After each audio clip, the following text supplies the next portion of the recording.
Անձամբ ես քաղաքացիների խմբերի այցելություններ, շրջագայություններ եմ կազմակերպում Տավուշի մարզի Կիրանց գյուղ, մարդկանց ցույց տալու, թե ինչ նկատի ունենք խաղաղություն ասելով,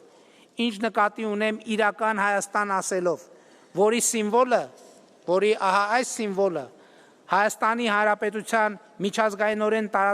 ճանաչված տարածքի պատկերը կրում եմ կրծքից։ Սա նաև խաղաղության սիմվոլ է, որովհետև Հայաստանի ու Ադրբեջանի միջև խաղաղություն ենք հաստատել միմյանց տարածքային ամբողջականությունը, ինքնիշխանությունը, քաղաքական անկախությունը ճանաչելով 1991 թվականի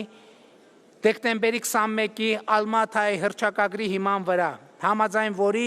խորհրդային Ադրբեջանը դարձել է անկախ Ադրբեջան, խորհրդային Հայաստանը դարձել է անկախ Հայաստան, եւ սա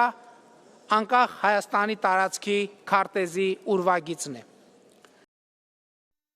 Հավանիչ տեսանյութ է և բաժանորդագրվիչ, նորությունները բաց չթողնելու համար։